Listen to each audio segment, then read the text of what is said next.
welcome back to the Cooking Chapel. I am your host, Reverend Kyle, and in today's episode, we will be learning how to make Cincinnati-style chili. Cincinnati-style chili originated in the 1920s when immigrants from Macedonia and Greece started serving their unique chili recipe in the Cincinnati area. Over the years, several families established restaurants, commonly called chili parlors, all over Cincinnati.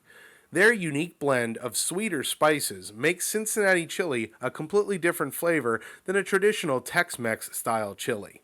This chili is most commonly served over spaghetti, hot dogs, or fries. For our recipe today, we'll need 2 pounds of ground beef, 2 medium onions chopped.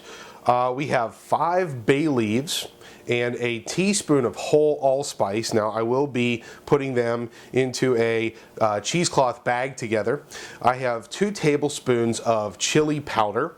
I have a teaspoon of garlic powder. I also have a teaspoon of cinnamon and a 1/4 teaspoon of crushed red pepper. Now those are our dry ingredients, and then with our wet ingredients we'll also have 1.5 tablespoons of white vinegar, a couple dashes, 2 dashes of Worcestershire sauce. You can put in a little bit more if you'd like, we usually do. And then we have 16 ounces, 2 cups of tomato sauce. And we're going to brown the ground beef with the onion, and then we'll add all of the rest of our ingredients. On top of all of this, we're going to put 4 cups of hot water on top of it. We will drain the grease first, obviously, and then put all of our ingredients in. So I'm starting to brown the ground beef, and along with it the onion. And what you ultimately want to do with this recipe, if you're not familiar with Cincinnati style chili, is the meat has to be very small. And what we have actually used as kind of a cheat method is while it's cooking, and you can see it starting to get to its finished state, is you can actually take a potato masher, a mashed potato, and just dig into it. And what this does is it really breaks the meat up.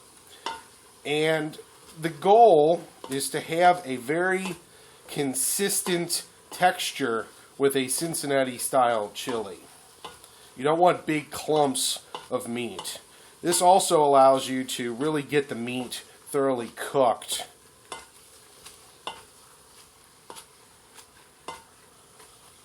And it usually doesn't take much, just enough to get it going. Notice also I'm doing it in a rather large pot. The reason for this is because once you add all of the wet ingredients, you're going to need the room, and you don't want to have to keep transplanting from a pan to something else. So you can see that the meat is very small, very little pieces. That's what we're looking for here. So we're going to drain the grease off of this, and then we'll add our other ingredients. So we've drained off all of the grease, and now we're going to add all of our other ingredients. So we've got our 2 cups of tomato sauce and our tablespoon and a half of vinegar and 2 tablespoons of chili powder, teaspoon of garlic powder. Mix all that up a bit. Okay, a 1/4 teaspoon of crushed red pepper. Now, I have seen people use cayenne pepper instead of the crushed red pepper. That's up to you. And then the cinnamon.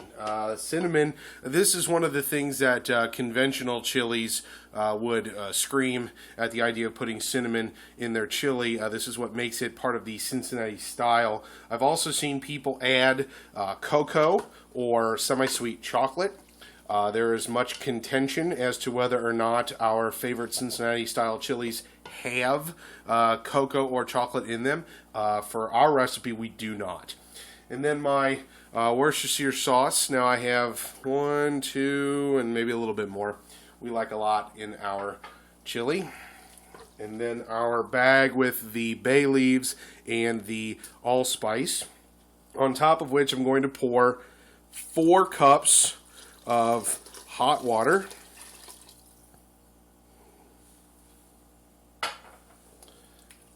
And that's it. We are going to leave this uncovered. I'm going to turn this back up, and we're going to let it simmer an hour, maybe more. It just really depends. You want to wait and see how it cooks for you, and then we'll come back to it once we've got this down to the consistency that we like. After about an hour, you should end up with a chili that is still a little wet, but the meat has really broken apart, and you really start to see a consistent brownish color. It's not a red chili as you would normally see. You can also at this point take out your, I've already taken out my allspice and my bay leaves. At this point they have done their job, so it's time for them to come out. If you look at it and it still doesn't look like mine does, where it's very small, very consistent, you can always run the potato masher back through it and make sure that it's all nice and consistent. This is actually perfect. This is exactly what you want it to look like. So now that this is done, I'm going to go ahead and make some spaghetti, and then we are going to show you how to properly assemble the Cincinnati style chili main courses. Our chili is now ready to eat. So we are going to show you how to make some of the major items from a Cincinnati chili parlor menu. My lovely assistant Elizabeth here is going to first make for us a cheese coney. Now the cheese coney is a hot dog on a bun, and she's going to put mustard, chili, onions, and then a generous portion of a mild cheddar cheese. So you can go ahead and do that for us. Now, as she's making this here, some folks don't like the onions, some folks don't like the mustard, and that's fine, it's up to you. Now, the cheese coney is a distant cousin of the chili dog. Some of you who are not from Cincinnati don't know what a coney is, and contrary to prior belief, it actually has nothing to do with the Coney Island from either Cincinnati or New York.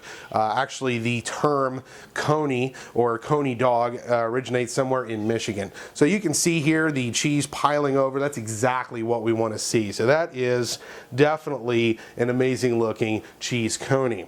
So the next thing we're going to do is we're going to make a three-way. Now, if you go to a chili parlor, you have an option. You can make a three-way, a four-way, or a five-way. I've seen it as high as six and seven-way. Let's go through the basics here. So a three-way is going to have chili on top of your spaghetti. And the spaghetti is not al dente. It usually sits in the water for quite a while, so it's going to be a little bit mushier. That looks delicious. Okay, so we've got a generous portion of that. Now, normally we would put the cheese on and that would be your three-way. But instead, let's make a four-way. Now, a four-way is going to have the onions on it.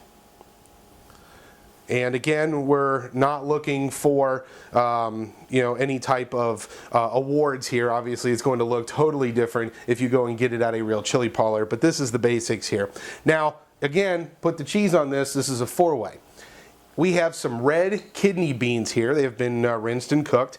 Putting that on top would be a five-way. So now we've got the onions and the red kidney beans. Now let's go ahead and put our cheddar cheese on there. Now this is a mild cheddar. This is not a sharp cheddar. Sharp cheddar is just a little bit too drastic for this type of meal. And we do want it to be very generous. So that looks amazing. Okay, now this will be eaten not twisted with a fork. Normally people cut it. You can also put hot sauce on it if you'd like.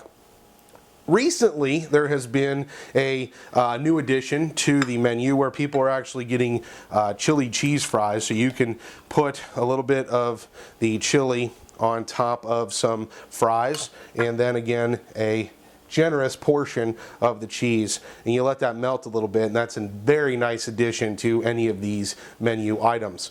Now, again, some of you have never been to Cincinnati, so there may be a little bit of a culture shock when you sit down at a chili parlor, and a staple of the experience is a nice big fat bowl of oyster crackers. The oyster crackers can be maybe a little confusing since you have nothing to put them on when you first sit down. You can put some oyster crackers on your chili, and you know, that's fine.